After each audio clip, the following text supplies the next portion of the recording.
راہب جو ہے وہ یہاں پہ مراد نہیں ہے، بلکہ ربانیون مشائخ والاحبار اور علماء۔ احبار جو ہے حبر کی جمع ہے، اور حبر کہتے ہیں اس عالم کو جس کے پاس جو ہے اللہ تعالیٰ نے جس کو پختہ علم جو عطا کیا ہو، اور وہ معاشرے کے اندر جو ہے لوگوں کے لیے ایک مثال ہو کہ اس کا جو کردار، اس کا اقوال جو ہے اس کو لوگ فالو کرتے ہوں، اس کی بات کو سنتے ہوں غور سے، اور اس کے جو یعنی کردار ہے اس کو جو ہے اس کی اتباع کرتے ہوں، تابعداری کرتے ہوں۔ تو ایسے بڑے علماء۔ ربانیوں سے مراد ہے مشائخ، یعنی جن کے اوپر جو ہے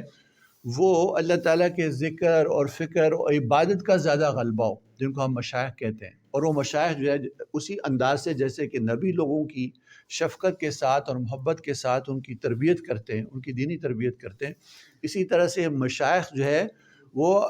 ان یہودیوں کی یعنی ان لوگوں کی سمت کے لوگوں کی وہ بھی تربیت کرتے تھے۔ جیسے آج ہمارے ہاں اسلام میں بھی بعض ایسے لوگ ہیں جو مشائخ ہیں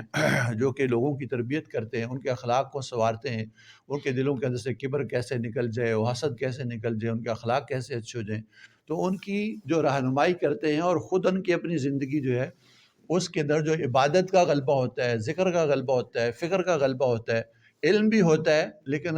غلبہ زیادہ تر ان کا جو ہے وہ اللہ تعالیٰ کی طرف جو ہے صبح و شام دن رات اللہ کے دھیان کے اندر وہ عبادت مشغول رہتے ہیں، تو ان کو کہتے ہیں مشائخ۔ اور احبار جو ہے ان کے اوپر علم کا غلبہ ہوتا ہے کہ یعنی وہ دین کا علم جو ہے وہ سیکھتے ہیں، قرآن کا علم ہے، احادیث کا علم ہے، فقہ کا علم ہے، اور اس کے اندر جو ہے وہ کمال پیدا کرتے ہیں، اس کو صحیح طور سے سیکھتے ہیں اور کمال پیدا کرتے ہیں، اسی میں ان کی زندگی جو ہے وہ گزرتی ہے، اور پھر اس علم ہی کو لوگوں کے اندر وہ پھیلاتے ہیں، یعنی اس کی تعلیم لوگوں کو دیتے ہیں۔ تو جن کی زندگیوں کے اندر جو ہے ذکر اذکار اور عبادت کا غلبہ ہو تو وہ مشائخ ہو گئے ربانیون،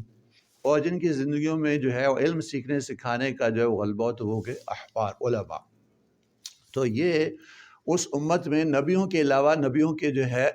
وہ پیروکار بھی تھے، اور ان کی تعلیمات کے جو ہے یعنی حفاظت کرنے والے جو تھے وہ مشائخ اور علماء بھی تھے۔ والربانیون والاحبار کہ الربانیون والاحبار جو ہے یہ بھی یہودیوں کو کے درمیان فیصلہ کرتے تھے، اور یہ وہ لوگ تھے بما استحفظوا من کتاب اللہ، بسبب اس کے کہ ان کو محافظ بنایا گیا تھا اللہ کی کتاب کا یعنی تورات کا۔ تو گویا جو اہل علم ہیں، چاہے وہ مشائخ ہوں چاہے وہ علماء ہوں، ان کے اوپر جو بہت بڑی ذمہ داری ہے کہ ان کو اللہ تعالیٰ نے کتاب کا محافظ بنایا ہے، یعنی کتاب کی جو ہے الفاظ کا بھی محافظ، اس کے معنی اور تفسیر کا بھی محافظ۔ تو اس کے اوپر جو ہے ان کے اوپر ذمہ داری تھی کہ جو کتاب جس کو نبی لے کے آئیں وہ ان کے پاس چھوڑ کے جائیں، تو وہ جو مشائخ اور علماء ہیں اس کتاب کو یعنی تورات کی حفاظت کرنے والے تھے، اس کے الفاظ کی، اس کی معنی کی۔ وَقَانُوا عَلَيْهِ شُهَدَاءَ، اور وہ یعنی مشائخ اور علماء اس کتاب کے اوپر گواہ تھے، یعنی گواہ کہ جب لوگوں کے اندر کوئی جھگڑا پیش آتا عام لوگوں عوام کے اندر، تو انہی مشائخ اور علماء کی طرف جو ہے وہ اپنے جھگڑوں کو لے کے آتے، اور ان کے جھگڑوں کا فیصلہ وہ کتاب اللہ یعنی تورات کے مطابق جو ہے کرتے تھے۔ تو گویا کتاب کی جو تعلیمات تھی اس میں اس کے لیے جو لوگ ہیں وہ ان کے محتاج تھے، ان کے پاس آتے تھے،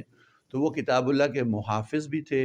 اور کتاب اللہ پر جو ہے گواہ بھی تھے۔ تو گویا یہ بتایا جا رہا ہے کہ جو علماء ہیں ان کی جو ذمہ داری ہیں وہ غیر علماء سے زیادہ ہوتی ہیں۔ ان کی ذمہ داری ہوتی ہے کہ جس کتاب کا اللہ تعالیٰ نے ان کو علم دیا ہے اس علم کی جو ہے وہ حفاظت کریں، اور اس کی حفاظت کر کے وہ لوگوں تک جو ہے اس کو باحفاظت پہنچائیں، ان کو لوگوں کو جو ہے اس علم سے جو ہے مستفیض کریں۔ اور اس کے ساتھ ساتھ فلا تخشوا الناس واخشون، تو ہم نے ان سے کہا، یعنی ان نبیوں سے بھی کہا اور ان مشائخ اور علماء سے بھی کہا فلا تخشوا الناس، کہ تم لوگوں سے نہ ڈرو، واخشون، اور مجھ سے ڈرو، یعنی اس کتاب کے مطابق فیصلہ کرنے میں، اس کتاب کی تعلیمات کو لوگوں کے اندر پہنچانے میں تم لوگوں کی روح رعایت نہ کرو کہ ان سے ڈر کے جو ہے کسی کا جو ہے وہ مرتبہ ہے یا عہدہ ہے یا کسی کے پاس مال ہے تو اس سے تم جو ہے متاثر ہو کے تم حق کو چھپا جاؤ اور باطل کا اظہار کر دو۔ تو تم لوگوں سے ڈر کے یعنی لوگوں کا خوف کھا کے یا ان سے کوئی لالچ کی وجہ سے کہ ان سے جو ہے تمہیں مال حاصل ہوگا، اور اگر تم حق کے مطابق جو ہے فیصلہ کرو گے تو اس مال سے تم محروم ہو جاؤ گے، لوگ تمہیں ہدیے نہ دیں گے۔ تو ایسا نہ کرو کہ تم لوگوں سے ڈر کے غلط فیصلے کرو، حق کو چھپا لو اور باطل کا اظہار کرو، بلکہ وخشون مجھ سے ڈرو اور مجھ سے ڈر کے حق کا اظہار کرو، اور باطل کے مقابلے میں حق کا اظہار کرنے والے ہم نے تمہیں بنایا ہے۔ تم اہل علم ہو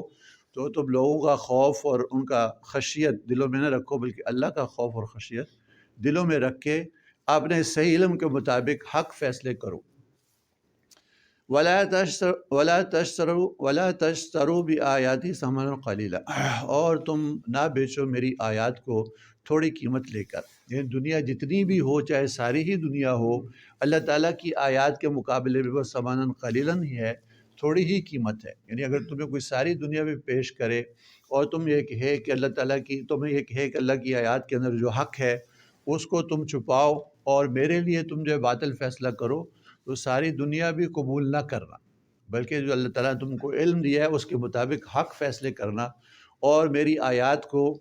کے اندر جو معنی اور مفہوم ہے، جو حق ہے، اس کو تم دنیاوی اغراض کے لیے جو ہے نہ بیچنا، کہ غلط فیصلے کرو، رشوتیں لے کے اور لوگوں سے ہدیے لے کے اور لوگوں کو خوش کر کے اور لوگوں کے اندر عزت اور مرتبہ مقام بنانے کے لیے تو میری آیات کو بیچ دو اور دنیاوی اغراض کو تم قبول کرو، تو ایسا ہرگز نہ کر۔ تو یہ اللہ تعالیٰ نے علماء کے لیے رہنمائی رکھی ہے کہ ان کی ذمہ داری ہے کہ وہ کتاب اللہ کے جو ہے محافظ ہیں، اس کے اوپر جو ہے وہ گواہ ہیں، اور لوگ ان کی طرف جو ہے دینی علوم کے لیے متوجہ ہوتے ہیں، تو انہیں لوگوں کے پاس جو ان کی دنیا ہے اس کی طرف نظر نہ کرنا چاہیے کہ وہ ان سے کسی خوف کی وجہ سے یا کسی لالچ کی وجہ سے غلط فیصلے کریں، بلکہ اللہ تعالیٰ کا خوف اور خشیت دل کے اندر رکھتے ہوئے جو اللہ کی تعلیمات، جو علم اللہ نے ان کو عطا کیا ہے، اس کو لوگوں تک صحیح حق کے ساتھ پہنچانا چاہیے، اس کو چھپانا نہیں چاہیے۔ وَمَن لَّمْ يَحْكُم بِمَا أَنزَلَ اللَّهُ، اور جو فیصلہ نہ کرے اس کے ساتھ جو اللہ نے اتارا ہے، یعنی وہ شریعت جو اللہ نے تورات کے اندر اتاری تھی اس کے مطابق جو فیصلہ نہ کرے، فَأُولَٰئِكَ هُمُ الْكَافِرُونَ، یہی وہ لوگ ہیں جو کافر ہیں۔ یعنی شریعت تو ہم نے اس لیے اتاری ہے کہ شریعت میں جو احکامات ہم نے دیے ہیں ان احکامات پہ تم ان کو خود بھی قبول کرو، ان کے سامنے سر تسلیم خم کرو، اور جو لوگوں کے درمیان نزاع ہو، جھگڑے ہو، اس کو بھی اس کتاب کے مطابق وہ فیصلہ کرو۔ اگر تمہارے سامنے کوئی جھگڑا ہو اور تم اس کتاب کے مطابق فیصلہ نہ کرو، اور یہ سمجھتے ہوئے کہ اس کے مطابق فیصلہ کرنا ضروری نہیں ہے، اگر یہ تمہارا یقین اور اعتقاد ہو تو پھر تم کافر ہو، چونکہ جس کے دل کے اندر یہ اعتقاد ہے کہ اللہ تعالیٰ کے نازل کردہ جو احکامات ہیں اس کے مطابق فیصلہ کرنا ضروری نہیں ہے، بلکہ اپنی مرضی اور منشا کے مطابق بھی انسان فیصلہ کر سکتا ہے، جس کا اعتقاد اور یقین یہ بن جائے تو وہ اسلام سے جو ہے وہ نکل جاتا ہے، ایمان سے نکل جاتا ہے۔ یعنی ایک تو یہ ہے کہ جو فیصلہ کرنے والا ہے، جج ہے یا قاضی ہے، وہ اللہ تعالیٰ کے احکامات، اللہ اس کے رسول صلی اللہ علیہ وسلم کے احکامات، شریعت کی بات کر رہا ہوں، اس کے مطابق فیصلہ نہ کرے اس لیے کہ اس کو کوئی مجبوری ہے، وہ جانتا تو یہ ہے اور یقین اس کے دل کے اندر ہے کہ اللہ اس کے رسول نے جو احکامات نازل کیے ہیں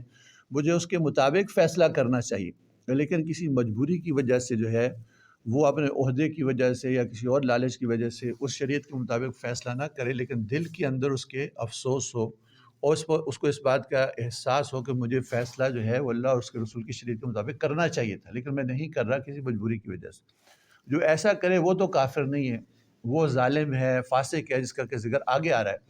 لیکن ایک شخص جو ہے یہ اعتقاد رکھ لے کہ شریعت کے مطابق فیصلہ کرنا ضروری نہیں ہے، اور شریعت کے جو ہے یہ جو ہے اس کے اندر معاذ اللہ بڑی سختی ہے اور ظلم ہے، اور آج کی جو دنیا ہے اس کے مطابق جو شریعت کے احکامات یہ نہیں چل سکتے، تو جس قاضی اور جس جج کے دل کے اندر یہ اعتقاد اور یقین آ جائے تو وہ ایمان سے ہی نکل جاتا۔ تو یہ